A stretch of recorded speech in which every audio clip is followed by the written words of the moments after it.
కాకినాడ జిల్లా పిఠాపురం మండలం విరవ గ్రామంలో ఘోర రోడ్డు ప్రమాదం సంభవించింది. ప్రధానంగా ఆటోని అలాగే ఇటుకల లోడుతో వచ్చినటువంటి వ్యాను అతి బలంగా ఢీకొట్టిన నేపథ్యంలో ఈ ప్రమాదం అయితే సంభవించింది. ఈ ప్రమాదంలో ముగ్గురు మృత్యువాత పడగా ఒకరికైతే తీవ్ర గాయాలయ్యి కాకినాడ ప్రభుత్వ ఆసుపత్రిలో చికిత్స పొందుతున్నారు. ముఖ్యంగా చూసుకుంటే నిన్న సాయంకాలం ఏదైతే మల్లాం గ్రామంలో ఒక శుభకార్యానికైతే హాజరై తిరిగి వస్తుండగా విరవ గ్రామం సమీపంలో ఏదైతే ఆంజనేయ స్వామి గుడి సమీపంలోకి వచ్చేసరికి ఎఫ్కే పాలెం గ్రామం నుంచి ఇటుకల లోడుతో దిగులు వైపు వెళ్తున్నటువంటి ఐసో వ్యాన్ ఏదైతే ఉందో అతి బలంగా ఈ నలుగురు ప్రయాణిస్తున్నటువంటి ఆటోనైతే బలంగా ఢీకొట్టిన నేపథ్యంలోనే సంఘటన స్థలంలోనే ఆటో డ్రైవర్ ఎవరైతే ఉన్నారో కాల్దారి రాజుబాబు అక్కడికక్కడే మృతి చెందారు. అందులో మరో ఇద్దరు పరిస్థితి విషమంగా ఉన్న నేపథ్యంలోనే మరొక ముగ్గురిని కూడా పిఠాపురం ప్రభుత్వ ఆసుపత్రికి అయితే తీసుకొచ్చి ప్రథమ చికిత్స అనంతరం కాకినాడ ప్రభుత్వ ఆసుపత్రికి అయితే తరలించిన నేపథ్యంలోనే అలాగే మార్గం మధ్యలో గాలింకల కన్నబాబు కూడా మార్గ మధ్యలోనే మృతి చెందారు. అలాగే మరొకరు గుద్దాడి చిన్నబాబు కూడా కాకినాడ ప్రభుత్వ ఆసుపత్రిలో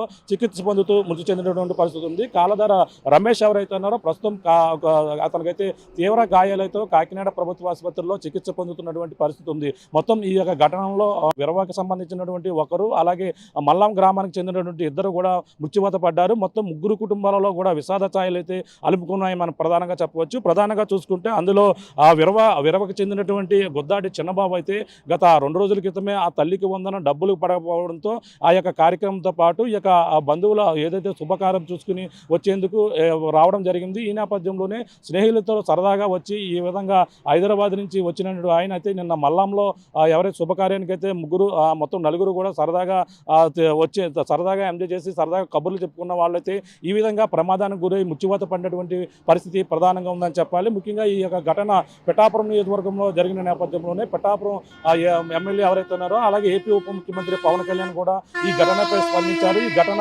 ఏ విధంగా జరిగింది మొత్తం అన్ని కూడా వివరాలను అయితే జిల్లా అధికారులను అయితే అడిగి తెలుసుకున్నారు. అలాగే వాళ్ళ కుటుంబాలకైతే ప్రగాఢ సానుభూతి అయితే ఏపీ ఉప ముఖ్యమంత్రి పవన్ కళ్యాణ్ కూడా తెలియజేసినటువంటి పరిస్థితి ప్రధానంగా ఉందని చెప్పాలి.